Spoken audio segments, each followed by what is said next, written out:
Good afternoon, everyone, and thank you very much for joining us for today's webinar. I'm delighted to be able to bring you this session today and hopefully provide an opportunity for many of our members to ask some of the questions that you have and many of you have sent through to us, particularly in regard to regulation and how we proceed forward during what's been a really challenging time across the sector as we've navigated this year post the bushfires early in the year and through to managing in very difficult circumstances around the coronavirus. We at English Australia have been doing our best to try and support you. Personally, very many committees that we've been sitting on across from the Global Reputation Task Force, which has been meeting weekly over the past 3 months, the Department of Education, Education Sector Pandemic Preparedness Group, as well as many other territory bodies. But we know all of you have been striving hard to really adapt during this time, to transition to online study and do unprecedented adaptive work for which I think we should all be proud of. And all along this way, doing our very best to ensure that regulatory compliance has been met and offering the best possible student experience. Within those bodies that we've worked with, English Australia is very proud to have a strong relationship with our national regulators and the Department of Education, Skills and Employment. And we're delighted to be able to bring you this session today, this webinar, with a number of the key staff and personnel. So first, we're going to go through a session where I'll invite our colleagues from ASQA, the Australian Skills Quality Authority, and delighted to have the Chief Commissioner and CEO Saxon Rice present, as well as joined by her colleague Ben Gramola, who's the Acting General Manager for Regulatory Operations. We'll then move on to our colleagues from TEQSA and the Tertiary Education Quality and Standards Agency. And so we'll have the Chief Commissioner and Acting CEO, Professor Nick Saunders, as well as Greg Simmons, the Director of the Policy and Analysis Group, present to us on that session. And then over to our colleagues from the Department of Education, Skills and Employment. And we'll have David Atkins, who's the Assistant Secretary for International Frameworks, present some information from the department's point of view. So each one of the agencies will provide a short briefing. We have received a number of questions from members already, and so we've tried to organise those under some thematic areas. You may not see specific questions that you've sent to us. It's because we've, in the interest of time, tried to group a number of those questions. We'd also received another related to visa questions, and we'll aim to address those with those people that have submitted them outside the webinar today. But with the interest of time, we will cover these areas as I've put on the overview. We'll look into how key questions around transitioning back into the classroom, how we're going to manage factors in terms of offshore delivery, and a number of additional questions. If you have questions throughout the webinar, we're certainly welcome to take those on board as well, and we'll do our best to try and utilise the time at the end to offer a Q&A for questions that are presented again through today's session. So by now, I may invite first Saxon Rice from ASQA to lead off today's webinar. Many thanks, Brett, and thank you to English Australia for inviting us, ASQA, to be part of your webinar this afternoon, and also to acknowledge my colleagues from TEQSA and the department here this afternoon as well. I'm really conscious of time, and I know you've got a lot of questions that have come in from providers, from your members as well. So I'll just make the opening comments from ASQA brief, as brief as I can, so that we can ensure that we can cover the maximum this afternoon. So again, thank you. And look, to begin with, I guess it's worth reinforcing that ASQA is committed to working with providers. We certainly understand the challenges that COVID-19 poses to providers, to your staff and to your students. And we indicated from an early stage in developments that we will be flexible in order to provide support to students to study online, either in Australia or offshore. However, like TEQSA, ASQA is of the view that providers need to assure themselves that such arrangements maintain assessment and quality standards and are appropriately documented.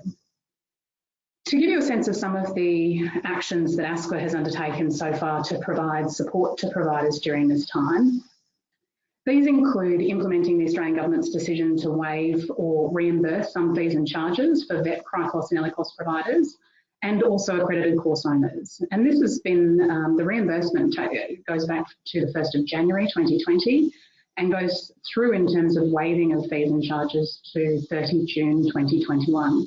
So this also delays ASQA's move to full cost recovery.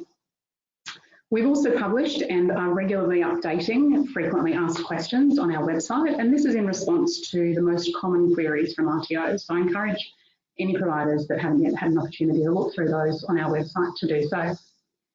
We have enabled providers temporarily ceasing operations to maintain their registration by placing it on hold. And this is effectively placing it in the hibernation period. We have extended the transition periods for 141 qualifications, and we extended the deadline for the completion of our annual declaration on compliance to the 30th of April 2020. So that's now closed, and I'm really pleased to report that the vast majority of providers have completed the declaration, and our lowest numbers of providers have not completed the declaration compared to previous years. So that's really a great result. We've also extended some registration periods for VET, ELICOS and ELICOS providers to essentially relieve the pressure of upcoming renewal applications. We also encourage providers to consider adaptive measures such as online or distance delivery and remote observation where that's available. We have postponed also some regulatory activities that were underway, and we've done that in consultation with providers. And we also allowed a simple process of notification of temporary changes to be made on using a really straightforward online form on our website. So I guess other than that, we continually meet with government agencies, peak bodies and individual providers to discuss both the immediate and emerging issues. And that includes being able to discuss ideas that are outside of our regulatory remit, but where we can contribute to the discussion around solutions. So if I can go to the next slide, please.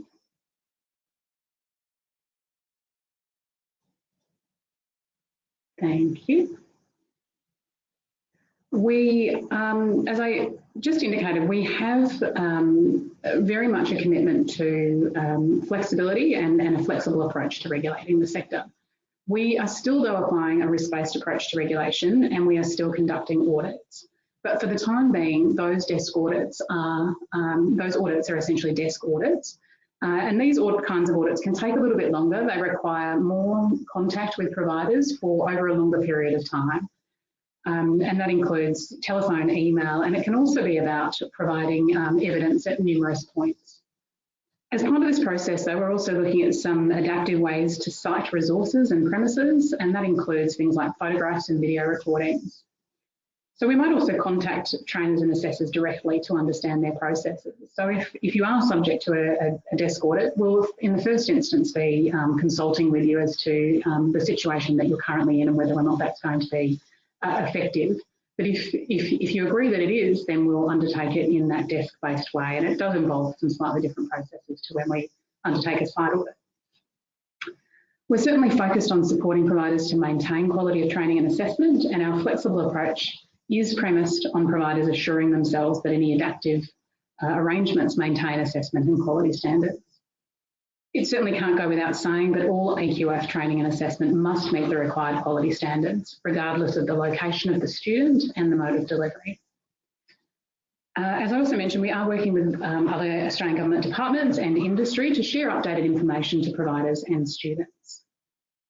There is still a need to ensure that the way you deliver a course meets the ELICOS standards, that you keep a record of any changes that you make during this time, and that students are supported through any changes that you make. We encourage any provider, though, impacted by the health issue with specific questions about adaptive measures to contact us so that we can work to provide any additional support required. ASQA also requires all providers to notify us if you have temporarily closed one or more of your premises, whether you have ceased online delivery at one or more locations, ceased on-site delivery rather, at one or more locations, or you've changed delivery modes to distance learning. And as I also mentioned on the previous slide, we have a simple online form on our website for the completion of those notifications. So in terms of the path ahead, ASQA recently communicated with the sector following the release of the three-step framework for a COVID-safe Australia, which essentially sets the direction for easing restrictions and the gradual reopening of the training sector. And in preparation for staff and students returning during the coming months, we highlighted some of the resources available to help providers create a safe work and training place. But we also acknowledge that states and territories will work through the three-step plan at varying paces. Even still, it is hard to predict just what the coming months will look like.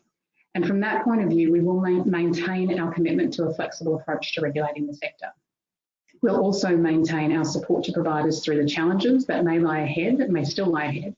And importantly, we will continue to engage and communicate with the sector and key stakeholders as the environment changes and to keep you as up to date as we can. So I think I might leave my opening comments there, Brett, and hand over to Nick.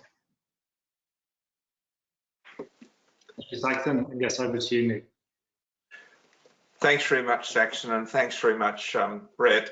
I'm joined today by my colleague, Greg Simmons, who's the Director of Policy and Analysis at TEQSA.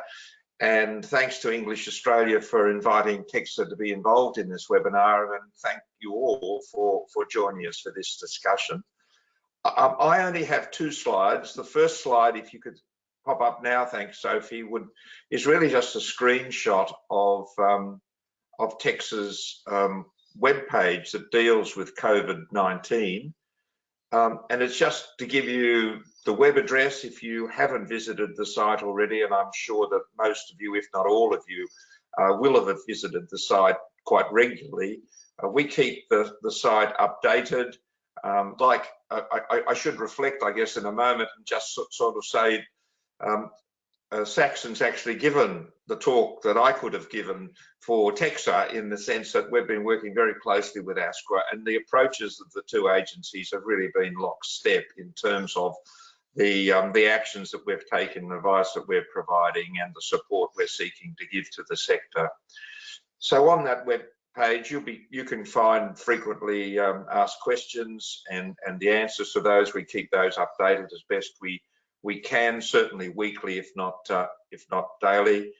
We have reference to a whole range of steps that we've taken in terms of seeking to adapt our regulatory approach, and also we provide information to try and support providers moving across to online delivery.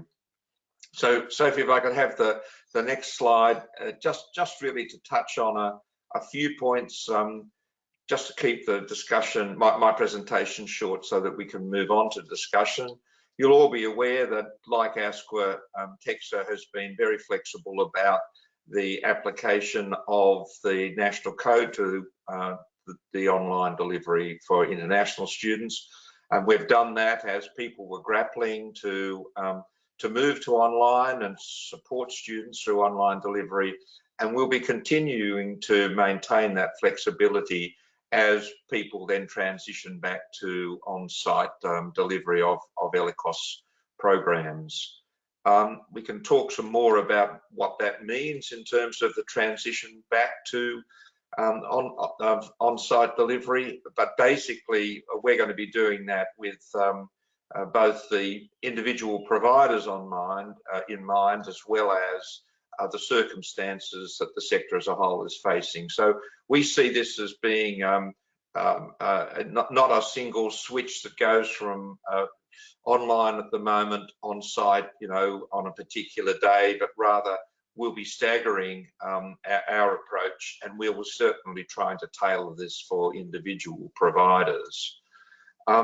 We've been trying to provide as best we can support for providers to transition to online delivery. We've had tremendous support from the sector in pulling together a repository of information around online delivery, both in terms of the quality of online delivery as well as supporting and engaging with students.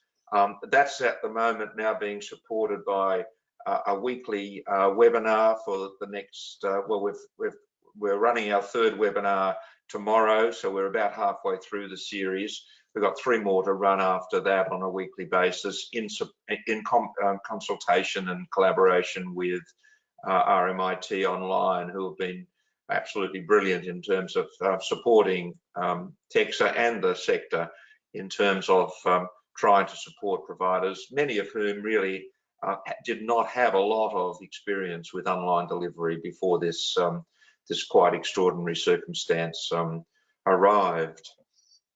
We've sought to reduce administrative burden on providers during this time so that providers can focus on their students, on their operations, and on putting forward their best efforts in terms of supporting the students with as quality as experiences can be provided.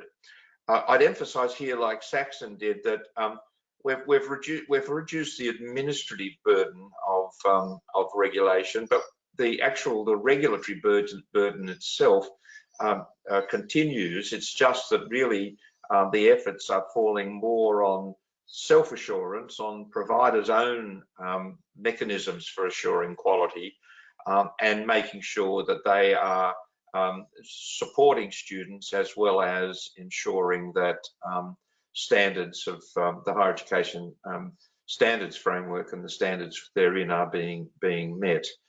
And some of the things that we've done to do that is we've provided extensions for registrations and course accreditations. We've reduced reporting burdens against conditions and other sorts of reporting, and we've relaxed material change notifications. The sorts of things that still need to be notified to TEQSA are clearly spelled out on our website and mirror really the sorts of things that Saxon mentioned just a moment ago. There's been a lot of discussion and concern expressed in the higher education sector about professional accreditation and seeking to ensure that professional accrediting bodies actually have the same flexibility and the same sort of supportive approach to providers as have the regulators. And I'm pleased to see that in many professions, the professional accrediting bodies have actually shown that flexibility and are showing quite innovative and supportive ways to support higher education providers.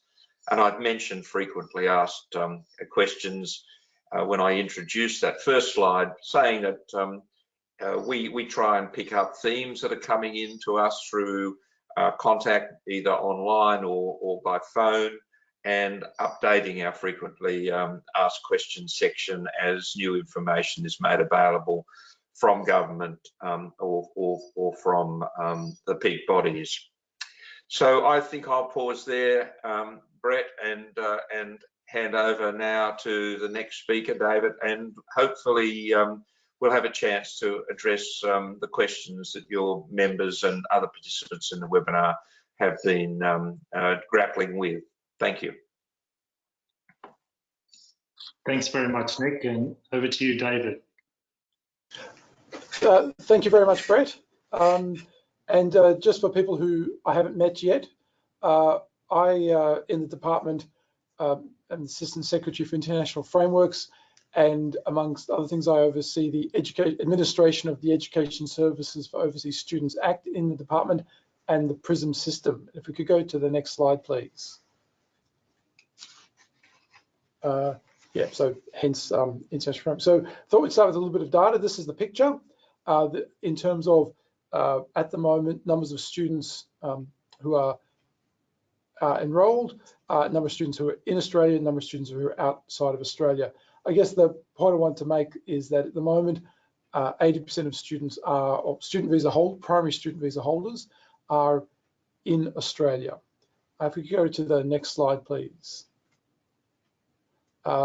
this is a sectoral breakdown. And yes, of course, this is only the ELICOS part reflected in PRISMs, which we understand is a portion of ELICOS students, but not all, but it's the portion that PRISMs allows us to see. But I thought that breakdown is just interesting to share.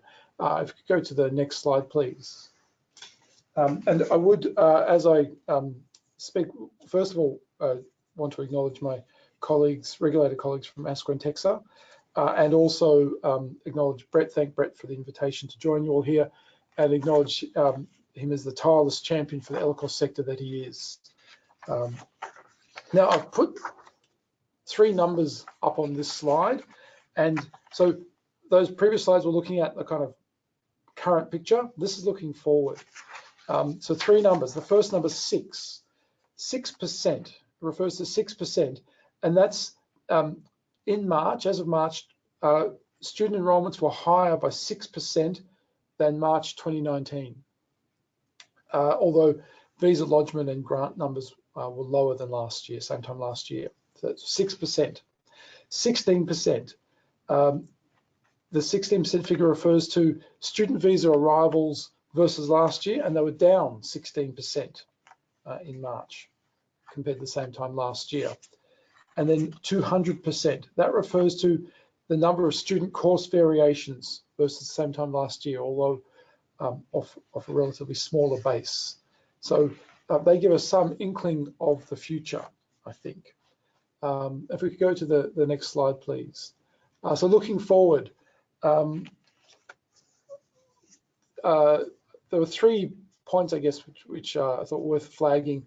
One was that Australia is generally seen correctly and I think rightfully to have managed the pandemic well and managed public health well and been very successful versus other countries, particularly other competitor nations in the education services market.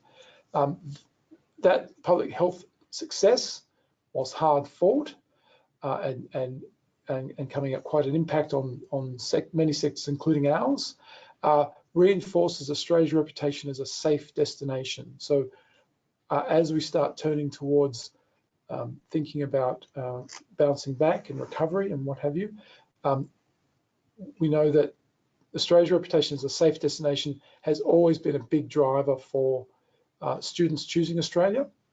And so I think that is a positive, that public health success is a positive message for that ongoing reputation of Australia as a safe destination.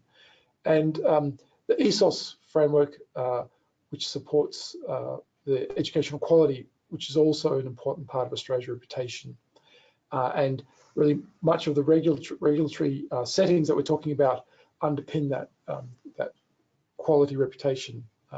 That's going to be so important for us as we do start thinking about bouncing back. If we could go to the next slide, please. The Prime Minister has talked about the framework for a COVID safe Australia, and there were 2 elements of that I thought were just worth highlighting.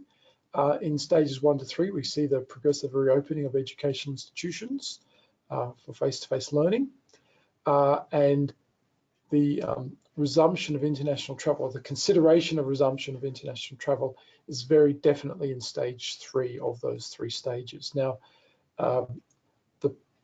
the Prime Minister, when he talked about 3 stages, made the point that it's worth reiterating that different states and territories, states and territories primarily will be the primary driver of what stage a particular area is at, when it goes from stage 1 to stage 2 to stage 3, and that progression will occur at different times in different states and territories. And that some of the regulatory settings that will affect us all will include ones that are controlled, not only ESOS regulatory settings, but also ones controlled by states, including some of the more sort of building code and occupational health related settings. So yeah, the different state and territory decisions will be fairly important for us all. So that was really what I wanted to cover off in terms of an introduction. I would also just point out that the department has updated one of the fact sheets on its website recently. It's available on the International Education website, which the title of which is COVID-19 Information for Vet, ELICOS and Higher Education Providers. And we've just added some additional information about under a title of student consent for online learning, to make the point that online learning is generally welcomed by many students, and that their engagement in online learning is a sign that they're consenting to that mode of delivery, and that if there are students for whom online learning is less of a welcome issue, then we'd encourage people to talk that through with the students, as I know people are well and truly doing. But we had requests for some guidance on that, and we've put that guidance out there and tried very hard to get the balance right between acknowledging particularly the very unique and unprecedented nature of the circumstances, but also the importance of balancing that with the ongoing ESOS framework requirements and the important contribution to quality that will set us all well for the future that they make. But that's all for me. Thank you. Thank you, David. We will now move into a section of the webinar which will respond to a number of the questions that we received from members and partners in the lead up to today. As I mentioned, we've done our best to try and put these under a couple of broad themes and also link them back to particular areas relevant to either the national code or to the ELICOS standards.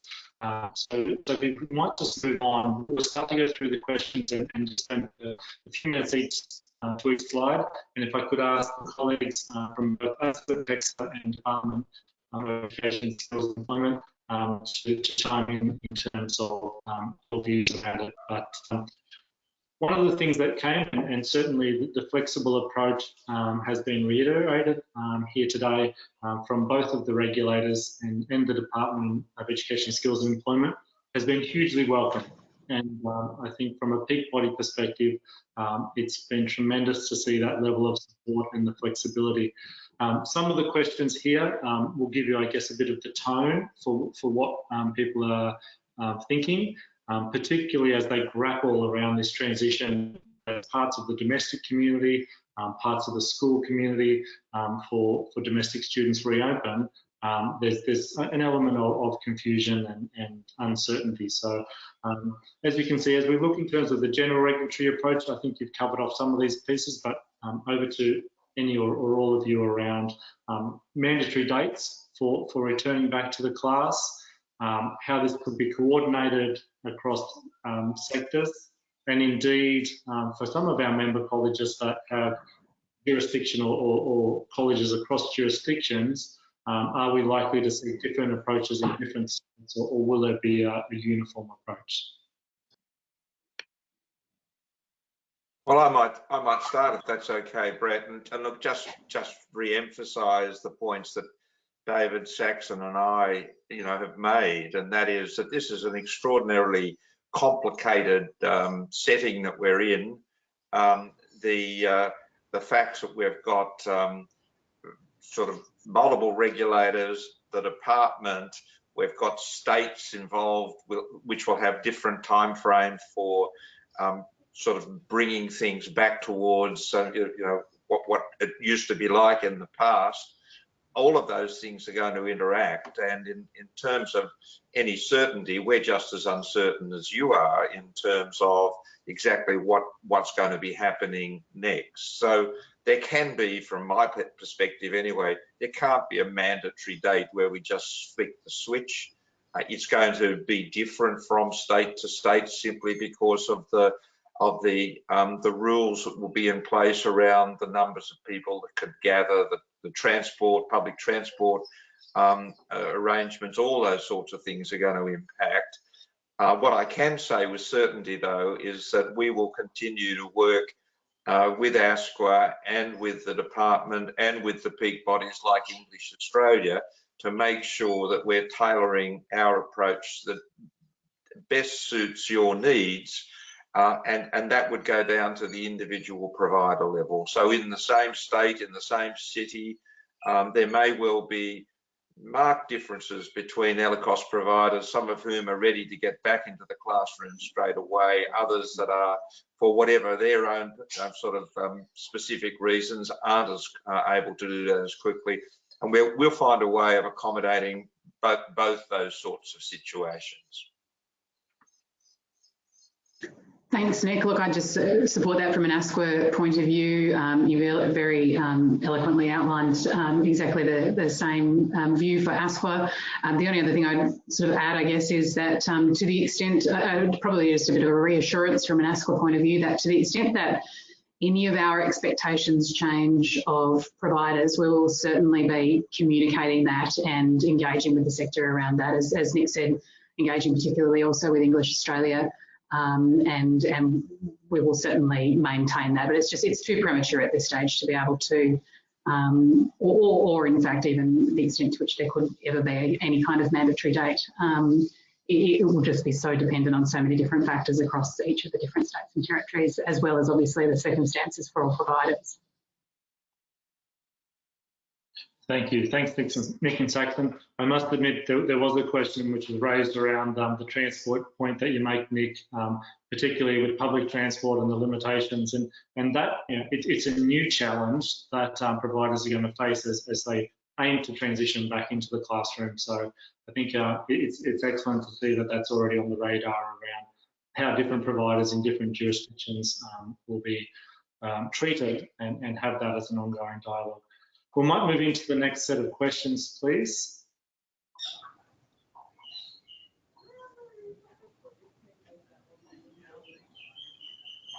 So again, this one comes a little bit in crossover between visa requirements and the student meeting their visa requirements, but namely around attendance and expectations around student attendance, obviously with the benchmarks around the 80 and 70%. So two things, I guess. One is namely around the thresholds and whether they're the views around or your expectations around those thresholds. Secondly, reporting against those. And given the current circumstances, are there any new compassionate reasons for why a provider would not report that would certainly be acceptable during this time as well? If you'd like ASQA to go first on that one, I might actually hand over to Ben and invite Ben to answer that one. Thank you, Saxon. Look, as we've reiterated in probably some of our FAQs, because this question came up early on in the piece to ASQA, we have allowed for flexible and adaptable arrangements in this space, and it really is about the provider capturing those circumstances around the specific student. You know, we understand that, you know, students aren't going to be able to attend classes or in the normal circumstances, but in relation to reporting requirements, it's really about making sure that you've collected evidence. And if you attended a webinar we did sort of at the start of the COVID-19 space with English Australia, it is really about collecting that evidence and recording that evidence so that if there are any questions in the future in relation to what happened with a specific student, you've got the documentation to outline, you know, it was as a result of COVID-19, we made these reasonable adjustments to allow the student to continue with their course, and that you're still able to provide quality training during that process. Look, it is obviously a different environment at the moment, and ASQA and TEQSA both understand that. And again, it is been, I guess, an unprecedented circumstance, and we really have been working quite closely with TEQSA to make sure that we are all providing the same advice to both higher education and vet providers in this space. But we are providing flexibility wherever we possibly can. And it is, like I said, it is important that, you know, we understand the circumstances that led to the flexibility as well. So just documenting that and keeping that evidence is probably the main key things in this space. Do you have anything you wanted to add, Craig, at all, or Nick?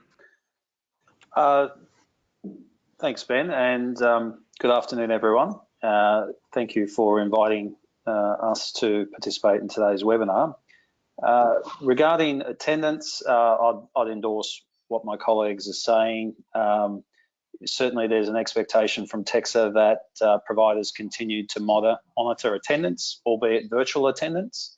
I think in the ELICOS space, it's particularly important given the intensive nature of the delivery and the progress that students are required to make over a short period of time. So engagement is critically important for all education, but more so in many ways in ELICOS. So the monitoring of attendance remains a requirement. We are being as flexible as possible, so we understand that compassionate circumstances will apply, but we would expect that providers continue to monitor and report on attendance.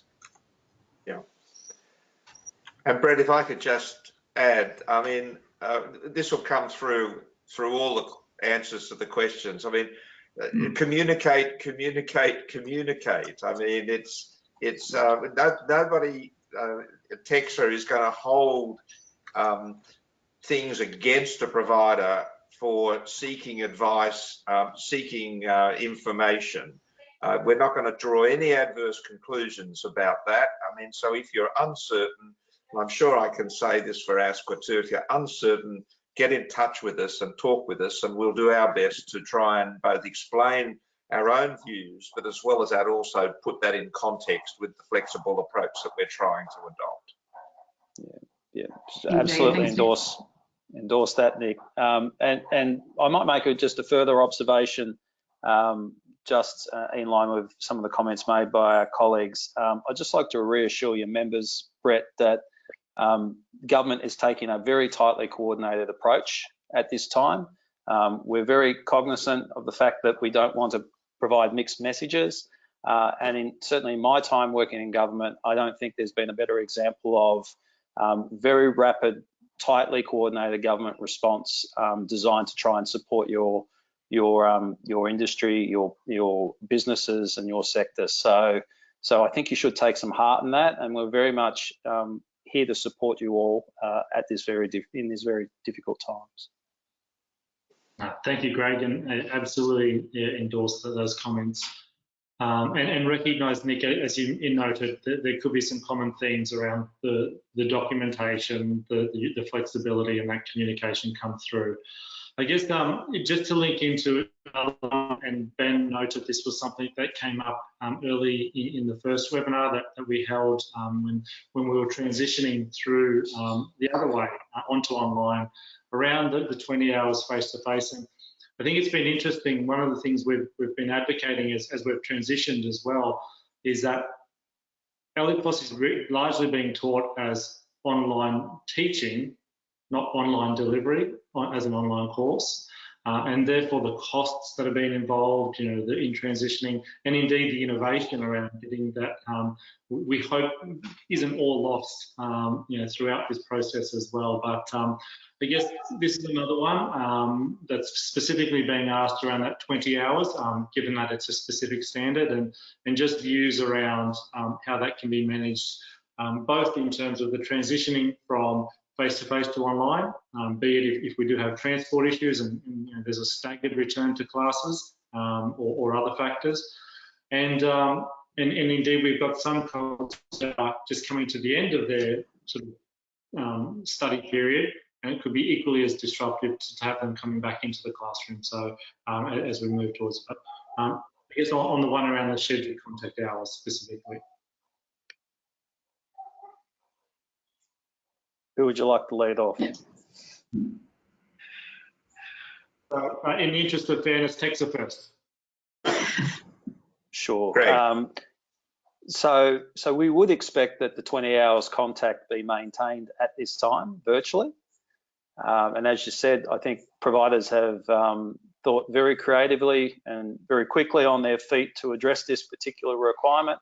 Again, I'd underscore the intensive nature of ELICOS delivery. So I do think ensuring that students are able to access assistance in the classroom on a weekly basis, albeit virtually, is critically important. As my colleagues has alluded to in earlier slides, we do understand that there'll be no flicking of the switch, even when travel restrictions are relaxed in the future. and we'll work closely with providers on an individual basis as required to ensure that there's a transition back to face-to-face delivery in due course. And look, yeah, I would reiterate what Craig's highlighted there, and it is important that, again, we maintain that intensive teaching, should I say, through ELICOS. You know, it is important that students have that contact with the provider. It's also important to make sure that the student can accommodate the requirements of the course via distance or online.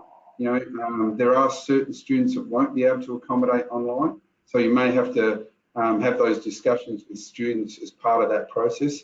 And not everybody can move to an online platform, so it is really important that you also have those specific discussions with the students to ensure that they're able to meet their requirements as well. I might add that one of those flexible options, Brett, may well be, you know, extending a 10-week ELICOS course out. And, you know, that would be an example of a flexible arrangement that we could talk to your members about. The key point, as Nick suggested earlier, is getting in touch with us and communicating that with us, and we can work with you around those sorts of solutions, which might make sense in certain contexts. Thanks, Rick. We'll move on, just in the interest of time, trying to cover a few more in about 15 minutes to go. I guess this one kind of meets that that next element around certainly P3 and the staff to student ratio. As we've migrated online, and particularly as we've had to navigate difficult circumstances with both teachers not in their traditional classrooms and others, it's been one that initially there was some flexibility that was applied in the circumstances, and I guess providers are keen to understand how that looks now and Look, obviously it's ASQA's turn now, so I'll quickly answer the question. Look, from my perspective, the teacher to student ratio is very important, specifically in online delivery too. You know, it is a different platform for people to accommodate, you know, and having, you know, students, and as we've noted, ELICOS is very intensive in relation to its teaching. So I would like to obviously see that 1 to 18 student ratio is, you know, still complied with where possible. You know, from our perspective, and I'm sure I'm talking from TEQSA as well, they'll agree that it is really important that the student has the ability to engage with their teacher appropriately and get the information that they need to facilitate them through that course and support them through their progression in their course. You know, in relation to documenting class sizes, I guess it's what we spoke about earlier. It's just really tracking that evidence. You know, most online portals do record the number of people that attended and those sorts of things. So it's just getting evidence of those sort of requirements. And as I said earlier, it's like anything in this process. If you've had any flexibility arrangements put in place, document them. And as Nick said, also contact the relevant regulator to ask any questions in relation to what those ratios might look like and how you can actually record them appropriately. Certainly endorse what Ben said. We would expect that providers are working towards that 1 to 18 ratio, albeit recognising that many providers have had to move to online delivery at a rapid pace and need some time to bed that process of delivery down. So again, have to reiterate the importance of just letting us know if indeed that's not the case. And our intention is to support you at this time and be as flexible as possible. But in due course, we'd expect that 1 to 18 ratio is being met.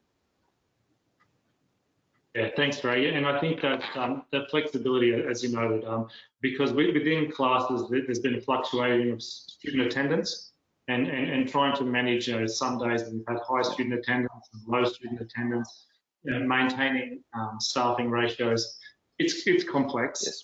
During this period too, and I know there's been numerous discussions around that, and appreciate that sentiment.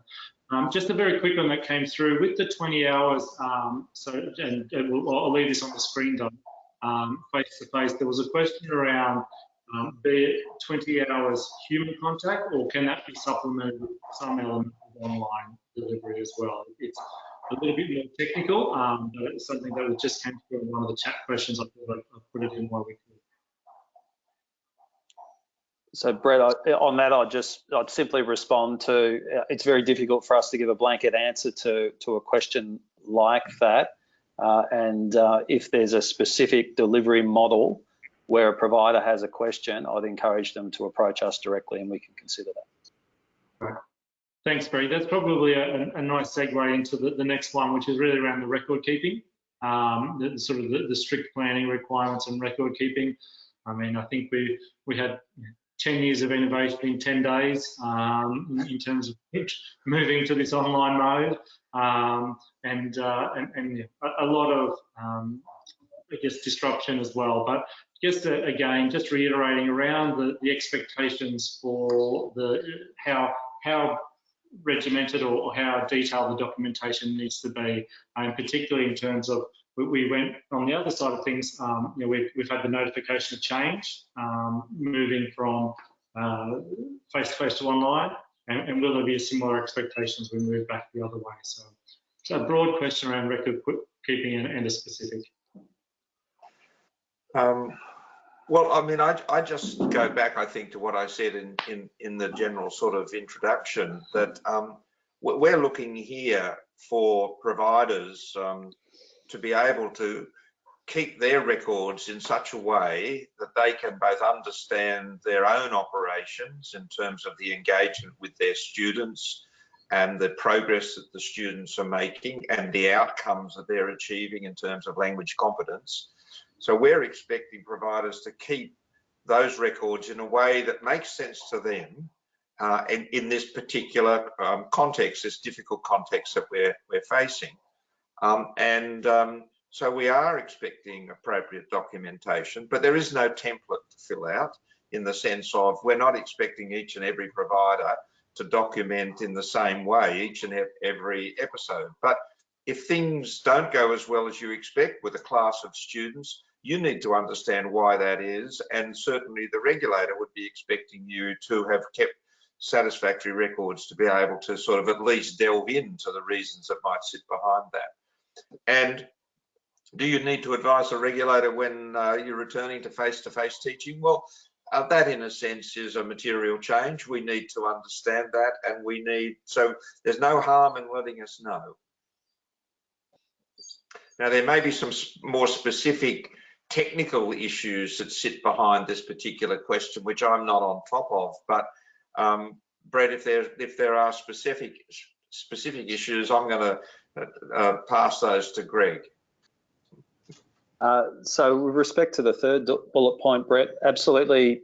Just please let us know if you're changing the delivery mode. That would constitute a material change for us, and it's as simple as just notifying us via an email that in fact is happening, and then that will be a trigger for a conversation if we require any further information. But it is something we need some visibility over, so we can support you at this time. We need to have a sense of how providers are responding and how the situation is changing, and we don't believe that's something that's burdensome. We do believe it is necessary, and it is something that will assist us in supporting you. With respect to the broader record keeping requirements under Standard 3, I'd endorse what Nick is saying there. Essentially, it's around ensuring that providers have good record keeping practices, such that they can answer questions or respond on issues as they arise. And the online delivery mode doesn't necessitate a change in record keeping practice from our perspective. Saxon, I see you nodding. I'm assuming you're in fierce agreement across those points. You are. I think you may be on mute, Saxon. But with the interest, I think the next question is relatively similar. So I might move on to the next, and then we can pick up if there's anything to go through on that one as well. Albeit it talks around EAP and direct, but really, I guess, in terms of remote testing and the assessment components. So more broadly, in terms of the assessment of students and the requirements and standard for, again, around obligations for planning and reporting around assessment. And I'll hand quickly to ASQA, and I'm just conscious we're sort of heading towards the end of time. I've got a few more questions, so we might do a few rapid fire answers. Sure. Quickly.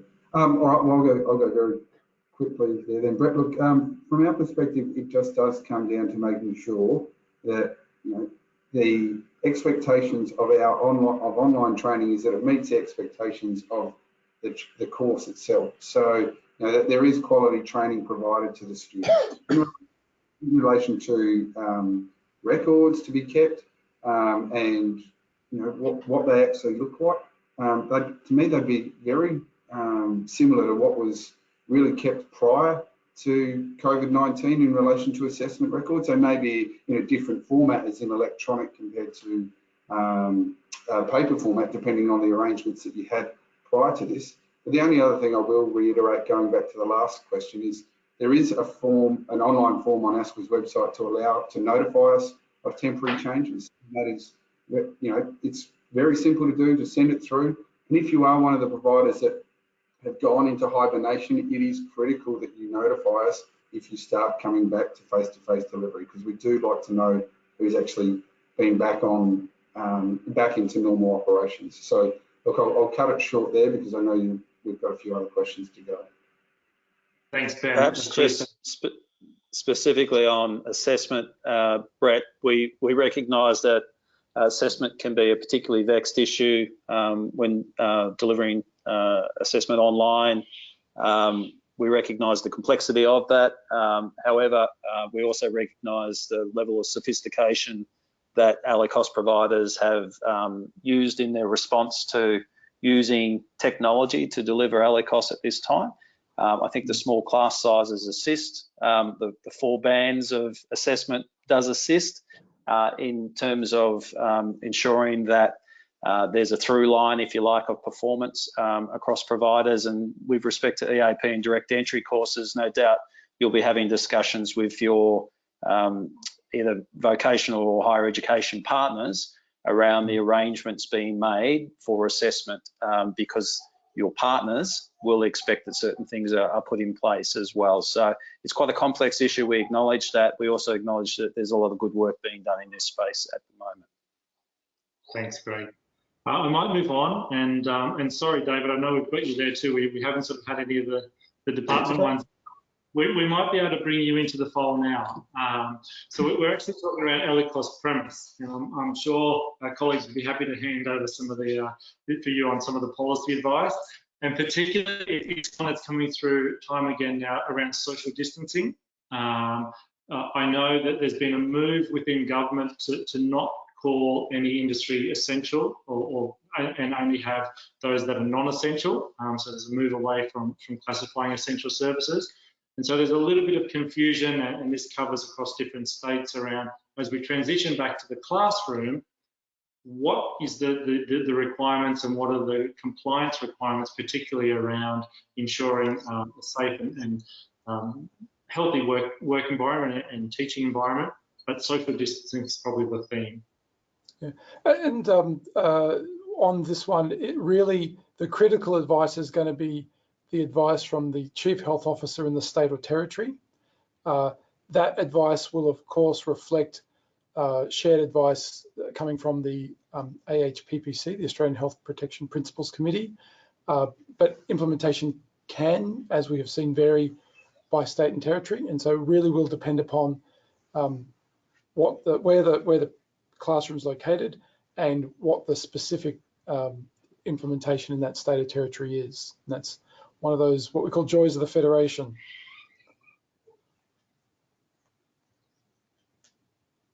Thanks, David. I mean, is there a general ruling around the application of the 1.5 or 4 square metres that has to be adhered to nationally for colleges? Thus far, most of the advice I've seen has been around schools, which is particular because it's dealing with children, given that colleges will be predominantly dealing with adults or people who are very close to adults. it'll be much more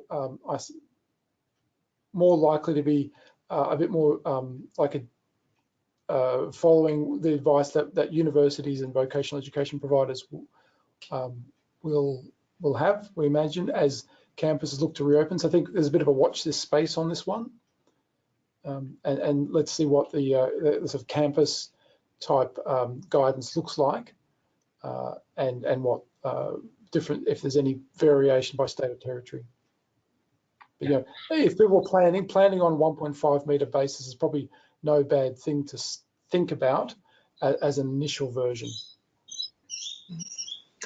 Brett, if I might just add a general comment here. I mean, your members might be interested that the Australian Public Service at the moment is actually providing some strategies and some practical resources, not about students, but actually about bringing staff back into the office. So the whole issue around posters and communication and the best way to make sure that people's behaviour needs to be safe from a public health point of view, all of those things are going to be not just in our particular sector, but across the board. We need to remember our staff are going to need to be reminded about these things, as well as our students. Yes, absolutely right. And on the question, as early and as often and as very many ways as possible would be our suggestion. And my only very short comment, sorry, Brett, was just to refer the communication that ASQA sent out to providers last week referred to, in particular, the Safe Work Australia's website that provides some really helpful information that Nick was alluding to, and in terms of then the differences across the states and territories and how the different pace at which they are working through the three-step program is the australia.gov.au website is very handy as a consolidation of all of that information. So I'd refer to those two handy resources. Thanks, Saxon. We'll aim to bring a few of those together and do an update in the next couple of days. I'm conscious of time, and I'm sorry. I'm going to go through this one. I think there's we've had more questions. Sorry, Sophie, just move forward.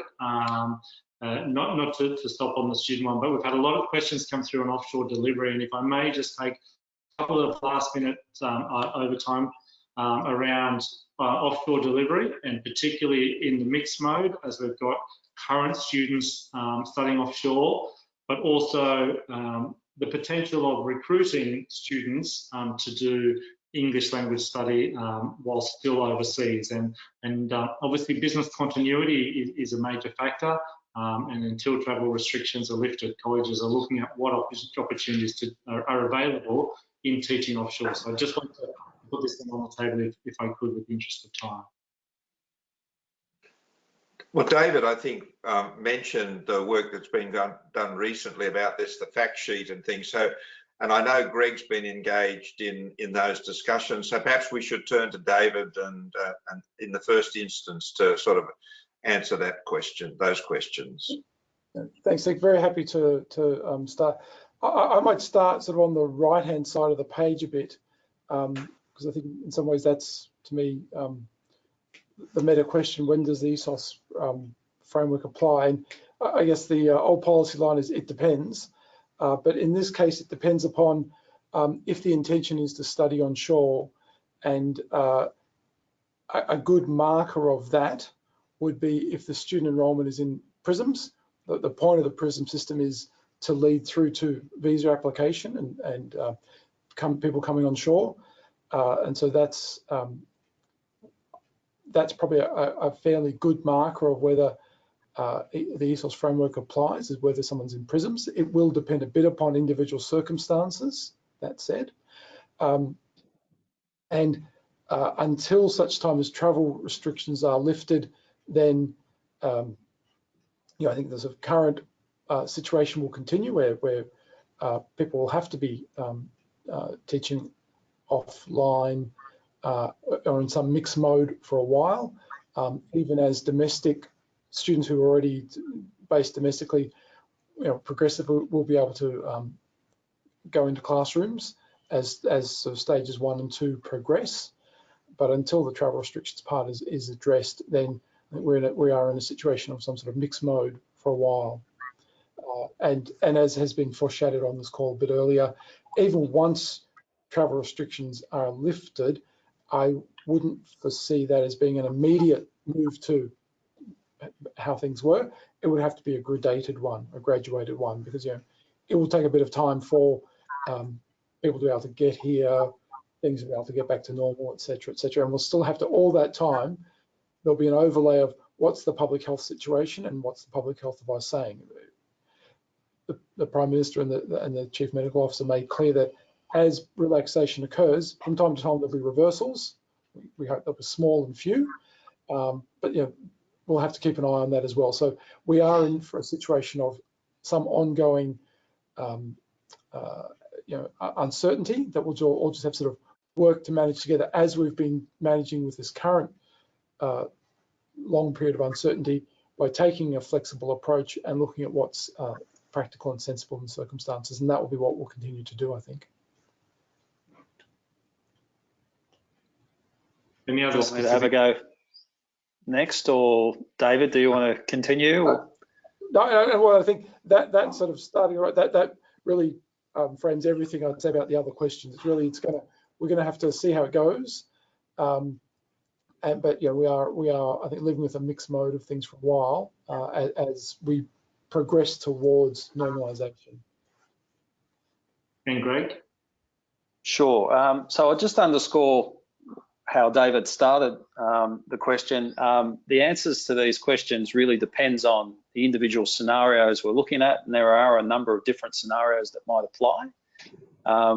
Starting on the left, my simple answer there is yes. Providers can recruit students into a face-to-face course, but have them start online and offshore, pending the lifting of travel restrictions. If that is the particular scenario you're faced with, I think what you're looking at there is an intending overseas student, and the ESOS Act would apply. So that's the first answer I'll give you on that specific question.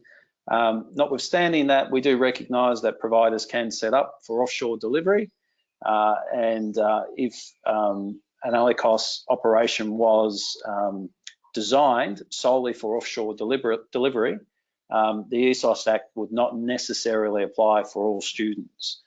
So we'd need to work through individual scenarios with you and your members, and we'd be happy to do so. And we're actually working on some further advice to the sector, which we hope to finalise over the next few weeks. With respect to costs and documentation, I think we've covered off some of that earlier in today's webinar, so I might move on to the third question. So marketing and recruitment, I think then there's a key theme that applies whether we're looking at the national code, whether we're looking at the RTO standards, or indeed the higher education standards framework, and that key theme that comes across in the variety of acts and standards that might apply to providers in different circumstances is that marketing and recruitment information needs to be transparently put together and provided to students so they're making informed choices. And it's particularly important at this time, given that there's a fair degree of uncertainty around international education. So we would certainly expect, irrespective of what act, what specific standards are applying, that there is a fair degree of care taken at this time to review your pre-COVID marketing information and ensure that it's updated for the specific context that you're faced with now. So students need to make informed choices. I'm sure your members are at pains to be doing that, but I'd just like to underscore the importance of that particular issue. And then finally, the last question I think we've also answered around the ESOS Act, whether it applies or not. That does depend on the circumstances. But in particular, in your sector, Brett, where students obtain English language training and aptitude and try to put that to use in further study, I would encourage all your providers to behave as if the ESOS Act, the National Code and the ELICOS standards apply, irrespective of whether they actually do, because your partners would be expecting that that is indeed the case. Thank you very much, Craig. I'm only going to do one more slide. We'll cut it off in 2 minutes and then we'll say goodbye, only because it's a natural part. There's some other questions around prisons-related questions. So what we'll do is we'll follow up with colleagues as an offline Q&A, and then when we communicate with members and share the link, we'll respond to those questions as well. But if we need to, I'm happy to do that, certainly if there's colleagues that need to depart earlier. But I'm just going to float these questions. We actually won't speak to them. I'll let you know that they're here and we'll respond to them offline. So there's this slide around registering courses to be delivered online, completing courses if they're doing them completely offshore. And again, we might have answered some of that already. And then that transition between what happens if they start online and don't get to come to Australia. And just the last slide, which again, we will follow up with you and just have responses, which we can put a few dot points and share with the recording, will be around for students that have been granted visa and they're in prisons. What are the requirements around changing some of the status if they're offshore or online?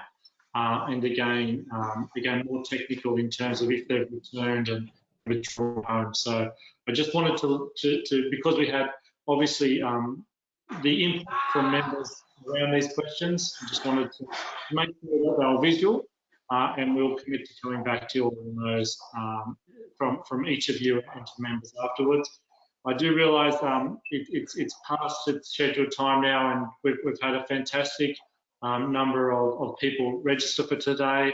I know that there are very busy lives heading back to deal with the circumstances outside of work as well. So on that note, I'll filter through any of the other questions that we had again, but I'd just like to really offer my sincere thanks to Nick and Greg from TEQSA, from Saxon and Dan from ASQA, and from David from Department of Education, Skills and Employment. Each one of you have been wonderful partners throughout this time, and we really sincerely thank you for your time and commitment to today and ongoing as well. So on that note, my gratitude and thanks to our colleagues online. Thank you for your support coming on today's webinar, and we'll certainly follow up in the next coming days. Thank you. Thanks, everyone. Thanks, Greg. Yeah. Thanks, everyone. See you. Thank you all. Bye. Thank you.